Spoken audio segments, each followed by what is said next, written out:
ನಮಸ್ಕಾರ ವೀಕ್ಷಕರೇ, ಸುದ್ದಿಯ ಸಿಂಹಾಸನ ನಮ್ಮ ಹಾಸನ ಟಿವಿ ನ್ಯೂಸ್ಗೆ ಸ್ವಾಗತ. ನಾನು ನಂದಿನಿ. ಈಗ ಮುಖ್ಯಾಂಶಗಳು.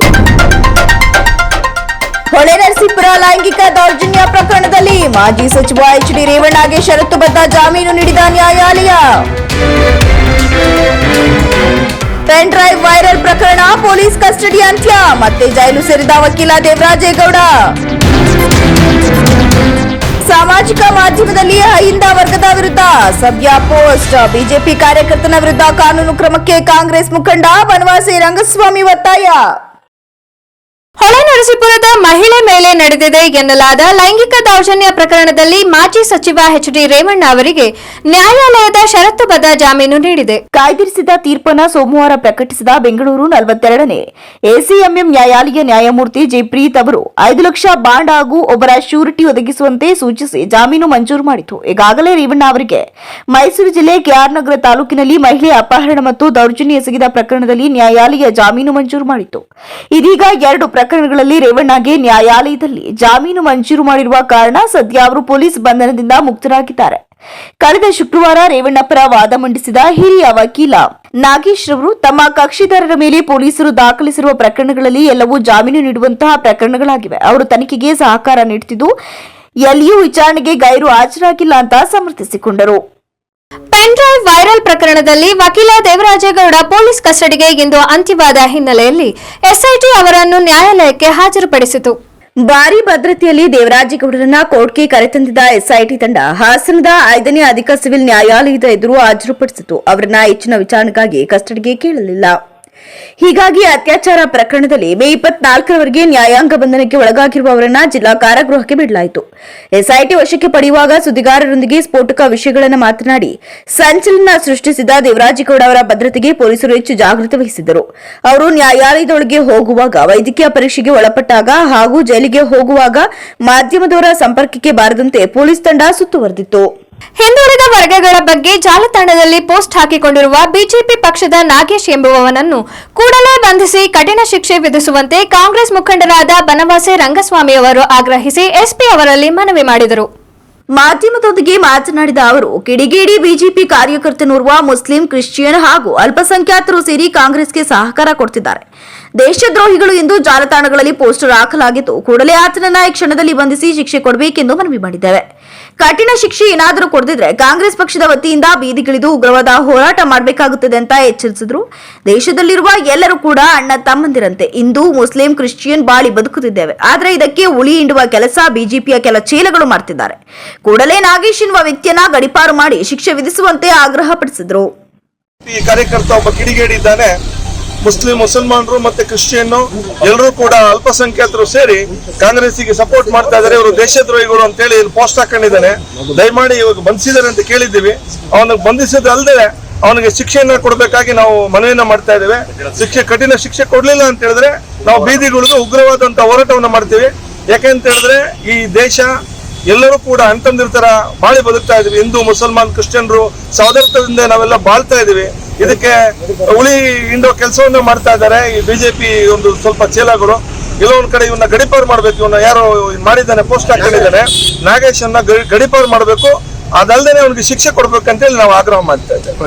ಮೇ 22ರಂದು ಕಟ್ಟಡದ ನಾಮಫಲಕ ಅಳವಡಿಸುವ ಕಾರ್ಯಕ್ರಮವನ್ನು ಎಂಆರ್ ಪುಟ್ಟಸ್ವಾಮಿ ಅಭಿಮಾನಿ ಬಳಗದಿಂದ ಹಮ್ಮಿಕೊಳ್ಳಲಾಗುವುದು ಎಂದು ಸಾಮಾಜಿಕ ಕಾರ್ಯಕರ್ತ ಪ್ರವೀಣ್ ಗೌಡ ಎಚ್ಚರಿಸಿದರು. ಪತ್ರಿಕಾಗೋಷ್ಠಿಯಲ್ಲಿ ಸೋಮವಾರ ಮಾತನಾಡಿ, ಜಿಲ್ಲಾ ಒಕ್ಕಲಿಗರ ಸಂಘದ ಕಟ್ಟಡ ನಿರ್ಮಾಣಕ್ಕಾಗಿ ದಾನಿಗಳಾದ ಅಂದಿನ ಅಬಕಾರಿ ಗುತ್ತಿಗೆದಾರ ಎಂ ಚೌಡಯ್ಯ ಅವರ ಮಗ ಎಂಸಿ ರಾಮಪ್ಪ ಅವರ ಮಗ ಪಿಕ್ಚರ್ ಪ್ಯಾಲೇಸ್ ಚಿತ್ರಮಂದಿರದ ಮಾಲೀಕರಾದ ಎಂಆರ್ ಪುಟ್ಟಸ್ವಾಮಿ ಅವರು ಸುಮಾರು 1 ಎಕರೆಯಷ್ಟು ಜಾಗವನ್ನು ದಾನ ನೀಡಿದ್ದು, ಇವರನ್ನ ನೆನಪಿಸಿಕೊಳ್ಳುವ ಮನಸ್ಥಿತಿ ಬೆಳೆಸಿಕೊಂಡು ಅವರ ಹೆಸರು ಉಳಿಸುವ ಕಾರ್ಯಕ್ರಮ ರೂಪಿಸಬೇಕು. ಈ ಜಾಗದಲ್ಲಿ ಒಕ್ಕಲಿಗ ಸಂಘದ ಸಂಕೀರ್ಣ ಹಾಗೂ ವಿದ್ಯಾರ್ಥಿ ನಿಲಯ ಇದೆ. ಸಮುದಾಯದ ಶ್ರೇಯಾಭಿವೃದ್ಧಿ ಹಾಗೂ ಮಕ್ಕಳ ವಿದ್ಯಾರ್ಜನೆ ಅನುಕೂಲವಾಗಲಿ ಅಂತ ಎಂಆರ್ ಪುಟ್ಟಸ್ವಾಮಿ ಅವರು 1925ರಿಂದ 30ರ ಇಸವಿಯಲ್ಲಿ ದಾನ ನೀಡಿರುವುದು ಹೆಮ್ಮೆಯ ವಿಷಯ. ಇದರಿಂದ ಸಮುದಾಯದ ವಿದ್ಯಾರ್ಥಿಗಳಿಗೆ ಅನುಕೂಲವಾಗಿರುವುದು ಶ್ಲಾಘನೀಯ ವಿಚಾರ. ಆದರೆ ಸಂಘದ ಕಟ್ಟಡದಲ್ಲಿ ಮಾತ್ರ ಇವರ ಹೆಸರು ನಮೂದಿಸದಿರುವುದು ಬಿಟ್ಟರೆ ಕಟ್ಟಡದ ಯಾವುದೇ ಸ್ಥಳದಲ್ಲಿ ಇವರ ನೆನಪಿಗಾಗಿ ಹೆಸರು ಕೆತ್ತನೆ ಮಾಡದ ಕಾರಣ ಮೇ 22ರ ಬುಧವಾರ ಎಂಆರ್ ಪುಟ್ಟಸ್ವಾಮಿ ಅವರ ಅಭಿಮಾನಿಗಳ ಬಳಗದಿಂದ ಒಕ್ಕಲಿಗರ ಸಂಘದ ಕಟ್ಟಡಕ್ಕೆ ದಾನಿಗಳ ನಾಮಫಲಕ ಅಳವಡಿಸುವ ಕಾರ್ಯಕ್ರಮ ಹಮ್ಮಿಕೊಂಡಿದ್ದೇವೆ. ಹಾಗಾಗಿ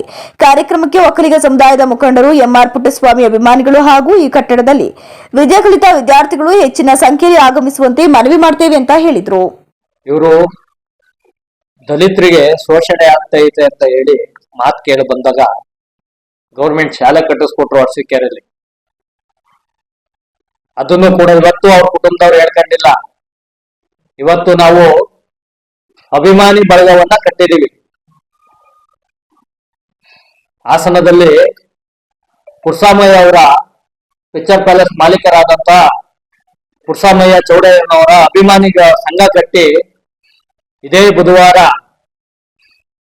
ಅವ್ರನ್ನ ಒಂದು ಕಲ್ನ ಕೆತ್ತನೆ ಮಾಡಿಸಿ, ಮುಖವನ್ನ ಕೆತ್ತನೆ ಮಾಡಿಸಿ, ಅವ್ರನ್ನ ನೇಮ್ ಹಾಕ್ಸಿ, ಹೆಸರನ್ನ ಅದರಲ್ಲಿ ಹಾಕ್ಸಿ, ನಮ್ಮ DC ಆಫೀಸ್ ಅಂಬೇಡ್ಕರ್ ಸ್ಟ್ಯಾಚು ಹತ್ರ ಇಟ್ಟಿ ಒಂದು ಅದನ್ನ ಪೂಜೆ ಮಾಡಿ ಅಂಬೇಡ್ಕರ್ ಸಾಹೇಬ್ರಿಗೆ ಒಂದು ಮಾಲಾರ್ಪಣೆಯನ್ನ ಮಾಡಿ ಒಂದು ಸುಮಾರು 100 ಜನ ಸೇರಿ ಇಲ್ಲಿಂದ ಮೆರವಣಿಗೆ ಹೋಗಿ ಆ ಕಲ್ನ ಹಾಕುವಂತ ಕೆಲಸವನ್ನ ಸ್ವತಃ ನಾನೇ ಮಾಡ್ತಾ ಇದ್ದೀನಿ ಸ್ವಾಮಿ.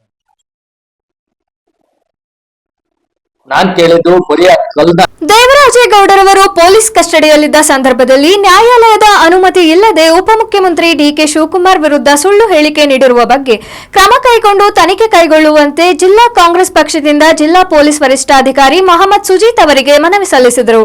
ಕಾಂಗ್ರೆಸ್ ಜಿಲ್ಲಾ ಮಾಧ್ಯಮ ವಕ್ತಾರ ದೇವರಾಜೇಗೌಡ ಹಾಗೂ ಪಕ್ಷದ ಮುಖಂಡರಾದ ಬನವಾಸಿ ರಂಗಸ್ವಾಮಿ ಮಾತನಾಡಿ, ಹಾಸನ ಲೋಕಸಭಾ ಸದಸ್ಯರಾದ ಪ್ರಜ್ವಲ್ ರೇವಣ್ಣನವರ ವಿರುದ್ಧ ಮತ್ತು ಶಾಸಕರಾದ HD ರೇವಣ್ಣನವರ ವಿರುದ್ಧ ಪೆನ್ಡ್ರೈವ್ ವಿಚಾರಕ್ಕೆ ಸಂಬಂಧಿಸಿದಂತೆ ದೂರು ದಾಖಲಾಗಿದ್ದು, ಈ ನಿಟ್ಟಿನಲ್ಲಿ ಈಗಾಗಲೇ ತನಿಖೆ ಮಾಡುವಂತೆ SITಗೆ ರಾಜ್ಯ ಸರ್ಕಾರವು ವಹಿಸಿರುತ್ತದೆ. ಈ ನಿಟ್ಟಿನಲ್ಲಿ ತನಿಖೆ ಸಹ ಪ್ರಾರಂಭವಾಗಿರುತ್ತೆ. ಈ ಮಧ್ಯೆ ಪ್ರಜ್ವಲ್ ರೇವಣ್ಣನವರ ವಿರುದ್ಧ ಇದೇ ಪೆನ್ಡ್ರೈವ್ ವಿಚಾರವಾಗಿ ಆರೋಪ ಮಾಡಿರುವ ಬಿಜೆಪಿ ಮುಖಂಡರಾದ ವಕೀಲ ದೇವರಾಜೇಗೌಡ ಎಂಬುವರ ವಿರುದ್ಧ ಸಹ ಅತ್ಯಾಚಾರದ ಪ್ರಕರಣ ದಾಖಲಾಗಿರುತ್ತೆ. ಈ ಪ್ರಕರಣದಲ್ಲಿ ಆರೋಪಿ ದೇವರಾಜೇಗೌಡ ಅವರು ಈಗಾಗಲೇ ದಸ್ತಗಿರಿಯಾಗಿದ್ದು ನ್ಯಾಯಾಂಗ ಬಂಧನದಲ್ಲಿರ್ತಾರೆ. ಈ ಮಧ್ಯೆ ನ್ಯಾಯಾಲಯದ ಆದೇಶದ ಮೇರೆಗೆ ತನಿಖೆಗಾಗಿ ಪೊಲೀಸ್ ವಶಕ್ಕೆ ಪಡೆದಿರ್ತಾರೆ. 3 ದಿನಗಳ ಪೊಲೀಸ್ ಕಸ್ಟಡಿಯ ಅವಧಿ ಮುಗಿದ ಬಳಿಕ ಕಳೆದ 3 ದಿನಗಳ ಹಿಂದೆ ಪುನಃ ನ್ಯಾಯಾಲಯಕ್ಕೆ ಹಾಜರುಪಡಿಸಲು ದೇವರಾಜೇಗೌಡ ಅವರನ್ನ ಕರೆತಂದ ವೇಳೆ ಪೊಲೀಸ್ ಕಸ್ಟಡಿಯಲ್ಲಿರುವ ಸಂದರ್ಭದಲ್ಲಿ ಮಾಧ್ಯಮಗಳಿಗೆ ಹೇಳಿಕೆ ನೀಡಿ ಉಪಮುಖ್ಯಮಂತ್ರಿಗಳಾದ ಡಿಕೆ ಶಿವಕುಮಾರ್ ಅವರ ವಿರುದ್ಧ ಸುಳ್ಳು ಆರೋಪ ಮಾಡಿರ್ತಾರೆ ಅಂತ ದೂರಿದರು. ಏನು ಇತ್ತೀಚಿನ ದಿನಗಳಲ್ಲಿ ಹಾಸನದ ಮರ್ಯಾದೆಯನ್ನ ಬೀದಿ ಬೀದಿಯಲ್ಲಿ ಹಾಳು ಮಾಡಿದ್ದಾನೆ ಈ ಒಂದು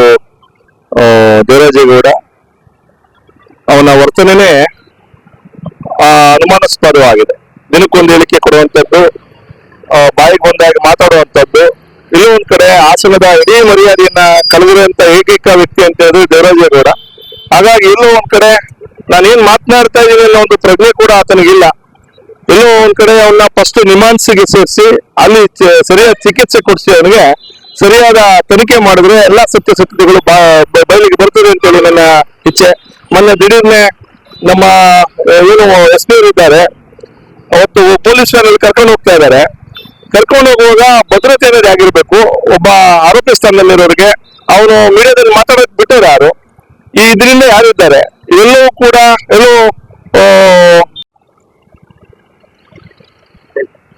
ಹೊಳೆನರಸೀಪುರದ ಟೌನ್ ಪೊಲೀಸ್ ಸ್ಟೇಷನ್ ಅಲ್ಲಿ ಕ್ರೈಮ್ ನಂಬರ್ 84/24 ಅಡಿಯಲ್ಲಿ ನೋಂದಣಿಯಾಗಿರ್ತಕ್ಕಂಥ ಪ್ರಕರಣದಲ್ಲಿ ಎಸ್ಟಿರ ವಿಡಿಯೋಕ್ಕೆ ಸಂಬಂಧಪಟ್ಟಂತೆ ಈಗಾಗಲೇ ಬಿಜೆಪಿ ಮುಖಂಡ ವಕೀಲ ದೇವರಾಜೇಗೌಡರು ಅವ್ರನ್ನ ದಸ್ತಗಿರಿ ಮಾಡಿದ್ದಾರೆ. ಹಾಗೇನೆ ದಸ್ತಗಿರಿ ಮಾಡಿದಂತ ನ್ಯಾಯಾಂಗ ಬಂಧನದಲ್ಲಿ ಕೂಡ ಇದ್ದಾರೆ. ನ್ಯಾಯಾಂಗ ಬಂಧನದಲ್ಲಿದ್ದಂತ ಸಂದರ್ಭದಲ್ಲಿ ಹೊಳೆನರಸೀಪುರದ town police station crime number 33/24ಕ್ಕೆ ಸಂಬಂಧಪಟ್ಟಂತೆ ಕಸ್ಟಡಿ ತಗೊಂಡಂತ ಸಂದರ್ಭದಲ್ಲಿ ಪೊಲೀಸ್ ಕಸ್ಟಡಿಯಲ್ಲಿದ್ದಾಗ ದೇವರಾಜೇಗೌಡರವರು ಕಾಂಗ್ರೆಸ್ ಮುಖಂಡರಾದಂತ ನಮ್ಮ ಪಕ್ಷದ ಅಧ್ಯಕ್ಷರು ಹಾಗೂ ಉಪಮುಖ್ಯಮಂತ್ರಿಗಳಾದ ಡಿಕೆ ಶಿವಕುಮಾರ್ ಅವರ ವಿರುದ್ಧ ಸುಮ್ಮನೆ ಸುಳ್ಳು ಆರೋಪಗಳನ್ನ ಮಾಡಿದ್ದಾರೆ. ಪೊಲೀಸ್ ಕಸ್ಟಡಿಯಲ್ಲಿದ್ದ ಕಾಲಕ್ಕೆ ಅಥವಾ ನ್ಯಾಯಾಂಗ ಬಂಧನದ ಕಾಲಕ್ಕೆ ನ್ಯಾಯಾಂಗದ ಅನುಮತಿ ಇಲ್ಲದೆ ಮಾಧ್ಯಮಗಳ ಮುಂದೆ ಹೇಳಿಕೆಯನ್ನ ಕೊಟ್ಟಿರ್ತಕ್ಕಂಥ ದೇವರಾಜೇಗೌಡ ವಿರುದ್ಧ ಸೂಕ್ತ ಕ್ರಮ ತಗೋಬೇಕು. ಇದೇ ವೇಳೆ ಕಾಂಗ್ರೆಸ್ ಮುಖಂಡರಾದ ರಂಗಸ್ವಾಮಿ ಬನವಾಸೆ, ಗೊರೂರು ರಂಜಿತ್, ರಘು, ಚಂದ್ರಶೇಖರ್, ಶಿವಕುಮಾರ್, ಅಶು, ಆಸಿಫ್, ಸುಜೀತ್, ನಾರಾಯಣ್, ಪ್ರಕಾಶ್ ಸೇರಿದಂತೆ ಇತರರು ಉಪಸ್ಥಿತರಿದ್ದರು. 100 ಕೋಟಿಯ ವಿಚಾರವಾಗಿ ಬಂಧನದಲ್ಲಿರೋ ದೇವರಾಜೇಗೌಡ ಮಾಡಿರುವ ನನ್ನ ಮೇಲಿನ ಆರೋಪ ಸಾಬೀತಾದರೆ ನಾನು ರಾಜಕೀಯ ಬಿಟ್ಟು ಹೋಗುತ್ತೇನೆ ಎಂದು ವಿಧಾನ ಪರಿಷತ್ ಮಾಜಿ ಸದಸ್ಯ MA ಗೋಪಾಲಸ್ವಾಮಿ ಸವಾಲು ಹಾಕಿದರು. ಪತ್ರಿಕಾಗೋಷ್ಠಿಯಲ್ಲಿ ಸೋಮವಾರದಂದು ಪೆನ್ಡ್ರೈವ್ ಕೇಸ್ನಲ್ಲಿ ಕುಮಾರಸ್ವಾಮಿ ಹೆಸರು ಹೇಳಲು ಡಿಕೆ ಶಿವಕುಮಾರ್ 100 ಕೋಟಿ ಆಫರ್ ಆರೋಪವನ್ನ ಇವರ ವಿರುದ್ಧ 100 ಕೋಟಿ ಆಫರ್ ಆರೋಪ ಮಾಡಿದ್ದ ವಕೀಲ ದೇವರಾಜೇಗೌಡ 100 ಕೋಟಿಯಲ್ಲಿ 5 ಕೋಟಿ ಅಡ್ವಾನ್ಸ್ ನೀಡಲು ನನ್ನ ಮೂಲಕ ಯತ್ನ ಎಂದಿದ್ದ ಬಂಧನದಲ್ಲಿರೋ ದೇವರಾಜೇಗೌಡ ಮಾಡಿರುವ ನನ್ನ ಮೇಲಿನ ಆರೋಪದ ಬಗ್ಗೆ ಮಾತನಾಡಿ ಪೆನ್ಡ್ರೈವ್ ವಿಚಾರದಲ್ಲಿ ಸಾಕಷ್ಟು ಪ್ರಚಾರಗಳು ಆಗಿ ಚರ್ಚೆ ನಡೆದಿದೆ. ಕಳೆದ ಶುಕ್ರವಾರ ಕೇಸ್ ಒಂದರಲ್ಲಿ ಜೈಲಿಗೆ ಹೋಗಿರೋ ವಕೀಲ ದೇವರಾಜೇಗೌಡ ಆರೋಪ ಮಾಡಿದ್ದಾರೆ. ನಾನು 5 ಕೋಟಿ ಹಣವನ್ನ ನನ್ನ ಮೂಲಕ ಕೊಟ್ಟು ಕಳಿಸಿದ್ರು ಅಂತ ಹೇಳಿದ್ದನ್ನ ನೀವು ಬಿತ್ತರಿಸಿದ್ದೀರಿ. 100 ಕೋಟಿ ಎಂದರೆ ಎಷ್ಟು ಚೀಲ ಬೇಕು, 5 ಕೋಟಿಗೆ ಎಷ್ಟು ಚೀಲ ಬೇಕು ಅಂತ ಡೂಪ್ಲಿಕೇಟ್ ವಕೀಲ ವರ್ತೋ ನೋ ಒರಿಜಿನಲ್ ವಕೀಲನೋ ಗೊತ್ತಿಲ್ಲ. ನನ್ನ ಮೇಲೆ ನನ್ನ ಸಚಿವರಾದ ಪ್ರಿಯಾಂಕ ಖರ್ಗೆ, ಚಲುವರಾಯಸ್ವಾಮಿ, ಕೃಷ್ಣೇಗೌಡ ವಿರುದ್ಧ ಆರೋಪ ಮಾಡಿದ್ದಾರೆ. ಬೌರಿಂಗ್ ಕ್ಲಬ್ನಲ್ಲಿ ಹಣ ತಂದಿದ್ದ ಬಗ್ಗೆ ಹೇಳಿದ್ದಾರೆ. ಈತ ಹಾಸನದ ಸಂಸದರ ವಿರುದ್ಧ ಹೋರಾಟ ಮಾಡಿ ಸದಸ್ಯತ್ವ ಅನರ್ಹಗೊಳಿಸುವವರೆಗೂ ಪ್ರಯತ್ನ ಮಾಡಿದ್ರು. ಈ ಕ್ಷೇತ್ರದ ಲೋಕಸಭಾ ಸದಸ್ಯ ಏನಾಗಿದ್ದಾನೋ ಏನೋ ಅನುಮಾನ ನನಗಿದೆ. ಡಿಕೆ ಶಿವಕುಮಾರ್ ಅವರು ನನ್ನ ಪಕ್ಷದ ಅಧ್ಯಕ್ಷರು, ಭವಿಷ್ಯದ ನಾಯಕ. ಈ ವೇಳೆ ನನ್ನ ವಿರುದ್ಧ ಸುಳ್ಳು ಆರೋಪ ಮಾಡಿದ್ದಾರೆ ಅಂತ ಆಕ್ರೋಶ ವ್ಯಕ್ತಪಡಿಸಿದ್ರು.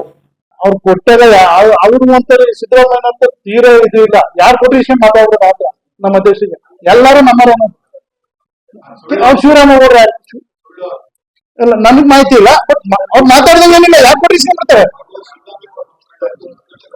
ಮಾತಾಡಿಲ್ಲ ಅಂತ ಅದೇ ನಾನು ಮಾತಾಡಿಲ್ಲ ಅಂತ ನಾನು ಹೇಳ್ತಾ ಇಲ್ಲ. ಅವ್ರು ಹೆಂಗಂದ್ರೆ ಸಿದ್ದರಾಮಯ್ಯ ಯಾಕೆ ಏನ್ ವಿಷಯ ಅಂತ ನಾನು ಅದಕ್ಕೆ ಹೇಳ್ತಾರೆ ಸರ್. ಅವರು ಇನ್ನು ಏನಾಗುತ್ತೆ ಎಲ್ಲ ಇನ್ನು ಪ್ಲಾಟ್ಫಾರ್ಮ್ ಲೆವೆಲ್ ಇದೆ. ಅವ್ರು ದೊಡ್ಡ ನಾಯಕರು ಆದ್ರೆ ಇನ್ನು ಸಾಮಾನ್ಯ ಜನ ಕೊಟ್ಟು ಶಿವರಾಮೇಗೌಡ ಎಕ್ಸೆಲ್ ಫೋನ್ ಕೊಡ್ತಾನೆ ಸರ್ ದೇವರಾಜೇಗೌಡ ಅವ್ನ ಹತ್ರ ಏನೋ ಡಾಕ್ಯುಮೆಂಟ್ ಇದು ಕೊಡುತ್ತೆ ಮಾತಾಡೋದು ತಪ್ಪೇನಿದೆ.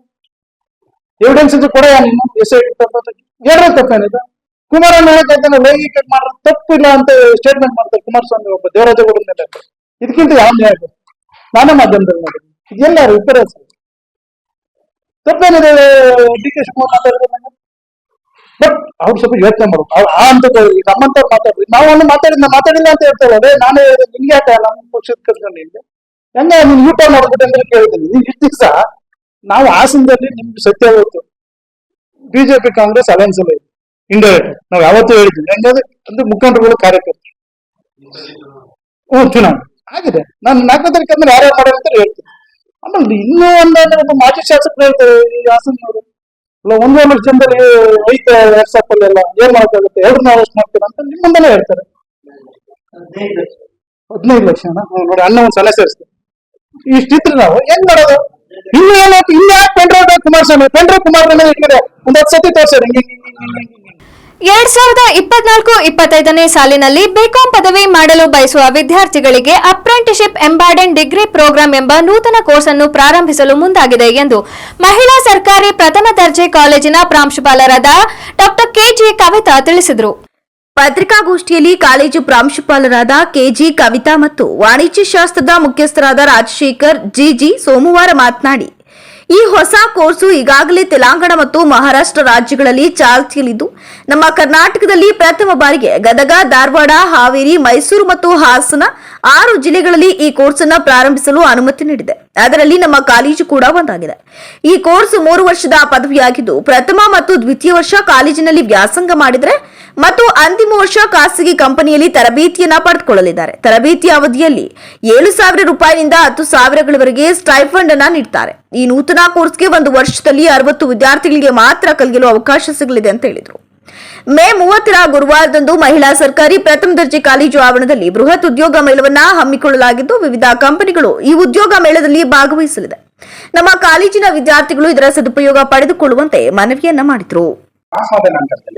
ಅವರನ್ನ ಈ 10-15 ಕಂಪನಿಗಳು ಏನು ಆಯ್ಕೆ ಮಾಡಿದಾರ ಗುರುತಿಸಿದಾರ ಆ ಕಂಪನಿಗಳಿಗೆ ಹೋಗಿ ಅಲ್ಲಿ ಕೊನೆಯ ವರ್ಷದಲ್ಲಿ 2 ಸೆಮಿಸ್ಟರ್ ಮೇಲೆ ಅಲ್ಲಿ ತರಬೇತಿಯನ್ನು ತಗೊಳ್ಳೋದು ಮತ್ತೆ ತರಬೇತಿ ಜೊತೆಗೆ ಅವರಿಗೆ ಸರ್ಕಾರ ಒಂದು ಹೊಸ ಏನ್ ಮಾಡಿದ್ರೆ ಸ್ಟೈಪೆಂಡ್ ಅನ್ನ ಫಿಕ್ಸ್ ಮಾಡ್ತಿದ್ದಾರೆ. ಸ್ಟೈಪೆಂಡ್ ಅಂತಂದ್ರೆ ಲರ್ನ್ ಅಂಡ್ ಅರ್ನ್ ಅನ್ನೋ ಒಂದು ಸ್ಕೀಮ್ ಅಂತ. ಅಂದ್ರೆ ವಿದ್ಯಾರ್ಥಿಗಳು ಕಲಿಕೆ ಜೊತೆಗೆ ಅವರಿಗೆ ದುಡಿಮೆಯನ್ನು ಮಾಡುವಂತದ್ದಿದೆ.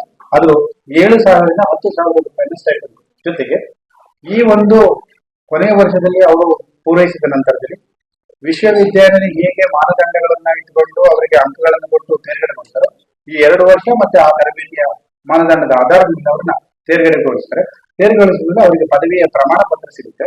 ಈ ಪದವಿಯ ಪ್ರಮಾಣ ಪತ್ರ ಏನು ರೆಗ್ಯುಲರ್ ಆಗಿದೆಯೋ ಅದೇ ಮಾನದಂಡಗಳನ್ನು ಸಿಗುತ್ತೆ.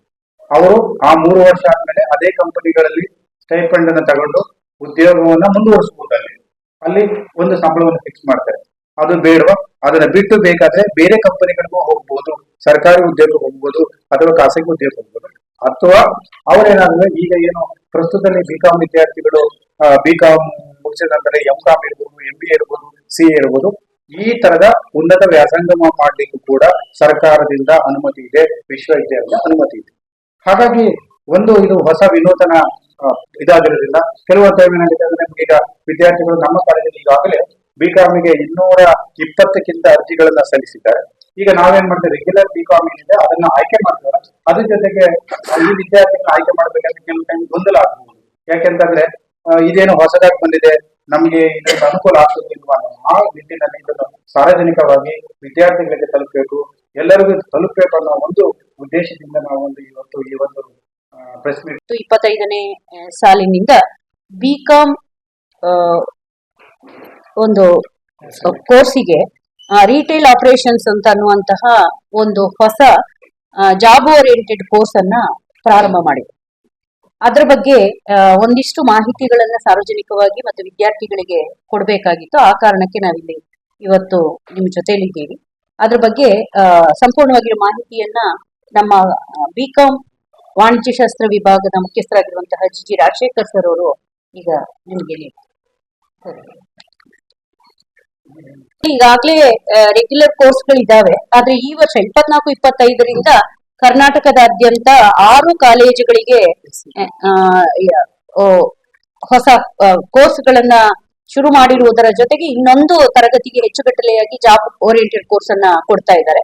ಅದ್ರ ಜೊತೆಗೆ ಇಷ್ಟು ವರ್ಷ NEP ಇತ್ತು, 3 ವರ್ಷಗಳಿಂದ ನಮ್ಗೆ NEP ಶಿಕ್ಷಣ ಇತ್ತು. ಆದ್ರೆ ಈ ವರ್ಷದಿಂದ ಮತ್ತೆ SEP ಅನ್ನುವಂತಹ ಹೊಸ ಕೋರ್ಸ್ಗಳನ್ನ ಶುರು ಮಾಡಿದ್ದಾರೆ. NEP ನಲ್ಲಿ 2 ಸಬ್ಜೆಕ್ಟ್ಗಳನ್ನ ಪ್ರಮುಖವಾಗಿಟ್ಟುಕೊಂಡು ಮಕ್ಕಳು ಓದ್ಬೇಕಿತ್ತು. ಆದ್ರೆ ಈ ವರ್ಷದಿಂದ SEPಗೆ ಮೊದಲಿನ ಹಾಗೆ CBCS ಅಲ್ಲಿ ಏನಿತ್ತು ಹಾಗೆ 3 ಸಬ್ಜೆಕ್ಟ್ಗಳನ್ನ ಮಕ್ಕಳು ಆಪ್ಟ್ ಮಾಡಿಕೊಂಡು ಓದೋದಕ್ಕೆ ಅವಕಾಶ ಮಾಡಿಕೊಟ್ಟಿದ್ದಾರೆ. ಅದು ಇತ್ತೀಚಿನ ಬೆಳವಣಿಗೆಯಾಗಿದೆ. ಬಹುಶಃ ನಮ್ಮ ವಿದ್ಯಾರ್ಥಿಗಳಿಗೂ ಕೂಡ ಅದು ಬಹಳ ಪ್ರಮುಖವಾದ ಪಾತ್ರವನ್ನು ವಹಿಸುತ್ತೆ ಅವರ ಭವಿಷ್ಯವನ್ನ ಕಟ್ಕೊಳ್ಳೋದ್ರಲ್ಲಿ. ಈಗ ಜಾಬ್ ಓರಿಯೆಂಟೆಡ್ ಕೋರ್ಸ್ ಇರುವಂತಹ ವಿವರಗಳನ್ನ ರಾಜಶೇಖರ್ ಸರ್ ನಿಮಗೆ ನೀಡಲಿದ್ದಾರೆ. ಎಲ್ಲರಿಗೂ ನಮಸ್ಕಾರ. ಇದುವರೆಗೆ ಒಂದು ಟ್ರೆಡಿಷನಲ್ ಕೋರ್ಸ್ ಇತ್ತು, ಅದರ ಜೊತೆಗೆ ವಿನೂತನವಾದಂತ ಒಂದು ಕೋರ್ಸ್ ಅನ್ನ ನಮ್ಮ ಘನ ಸರ್ಕಾರ ಪ್ರಾರಂಭ ಮಾಡಿದೆ. ಈ ಪತ್ರಿಕಾಗೋಷ್ಠಿಯಲ್ಲಿ ಮಹಿಳಾ ಸರ್ಕಾರಿ ಪ್ರಥಮ ದರ್ಜೆ ಕಾಲೇಜಿನ MK ಹರ್ಷ, ಯೋಗೇಶ್, ಮಂಜುಳಾ, CS ಮಧುಸೂದನ್ ಇತರರು ಉಪಸ್ಥಿತರಿದ್ದರು. ಸಂಸ್ಕೃತಿಯಿಂದ ಸಂಸ್ಕಾರವನ್ನು ಪಡೆಯುವ ನಿಟ್ಟಿನಲ್ಲಿ ಭಕ್ತರು ಪ್ರಯತ್ನ ಮಾಡಬೇಕಿದೆ ಎಂದು ಆಲೂರು ತಾಲೂಕು ಕಾರ್ಚುವಳ್ಳಿ ಹಿರೇಮಠದ ಪೂಜ್ಯರಾದ ಶ್ರೀ ಸದಾಶಿವ ಶಿವಾಚಾರ್ಯ ಮಹಾಸ್ವಾಮಿ ಬೇಲೂರಿನಲ್ಲಿ ತಿಳಿಸಿದ್ದಾರೆ.